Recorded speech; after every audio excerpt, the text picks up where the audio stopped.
स्थानिक पातळीवरचा त्या मोहोळ तालुक्याला गुलामगिरीतून बाहेर काढण्यासाठीचा तो निर्णय होता। त्यामुळे त्यामध्ये कुठल्याही पद्धतीचं पक्षविरोधी काम केलं असं मला वाटत नाही। आज जे आमदार इथं निवडून आलेले आहेत ते अजितदादांच्या सोबत ठामपणे आहे, त्यामुळे बाकीची चिंता करण्याची आवश्यकता नाही। मोहोळ विधानसभेची जी राजकीय रणनीती कशी असणार आहे, स्थानिक स्वराज्य संस्थेसंदर्भात कोणते कोणते नेते सोबत असतील?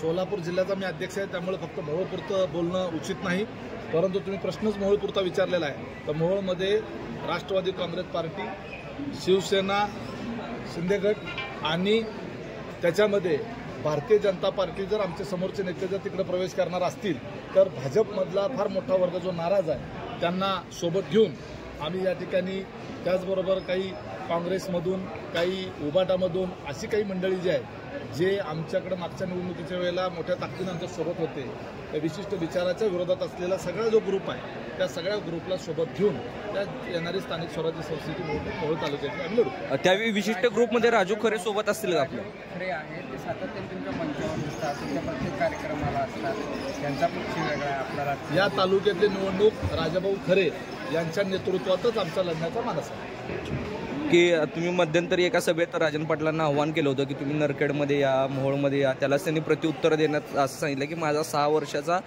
5वी 6वीचा नातू अख्ख्या भारतात तुम्ही कुठं बोलवेल तिथे येईल, अशा पद्धतीचे त्यांनी तुम्हाला प्रत्युत्तर दिलेलं आहे। तुम्ही मांडताना थोडंसं चुकीच्या पद्धतीनं मांडलंय। मुद्दा असा होता, माझं गाव नरखेड आहे, माझा भाग नरखेड आहे जिथून मी निवडून आलेलो आहे, आणि त्यांचा भाग अनगर आहे जिथून ते सातत्यानं निवडून येतात, त्यांचं वर्चस्व तिथं आहे, नरखेडमध्ये माझं आहे। मी असं म्हटलं होतं की मी नरखेड सोडतो, तुम्ही अनगर सोडा, आणि ओपन झालेल्या इतर कुठल्याही मतदारसंघामध्ये माझ्या विरोधात निवडणूक लढवून दाखवा आणि जिंकून दाखवा। जर तुम्ही जिंकलात तर मी राजकारण सोडतो, असं माझं त्यांना ओपन चॅलेंज त्या 2 वर्षापूर्वी 3 वर्षापूर्वी होतं, आजही आहे आणि उद्याही असणार आहे असं मी म्हटलेलं होतं। त्याच्यावर त्यांनी अद्यापपर्यंत चॅलेंज स्वीकारलेलं नाही।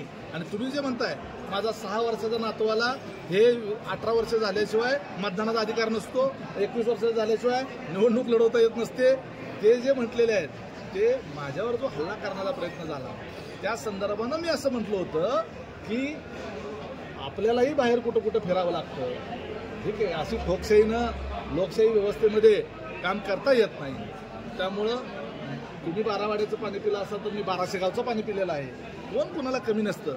ह्या संदर्भानं पुन्हा धमकी द्यायसाठी ते म्हणले मी काय, माझा नातू बास आहे, आता ते खानदानी पाटील आहे, बरोबर आहे, आणि गुण म्हणले अण्णावानं गुंड, अण्णावाच गुंड आहे, म्हणजे गुंडगिरीची प्रतिष्ठा बाळगणारा असा आजोबा हा कुणाच्या तरी घरात असावा का, असा प्रश्न फक्त महाराष्ट्राला विचारावा वाटतो। राजन पाटील यांनी पार्टी सोडल्याने काय पार्टीला फरक पडतो असं वाटतं तुम्हाला?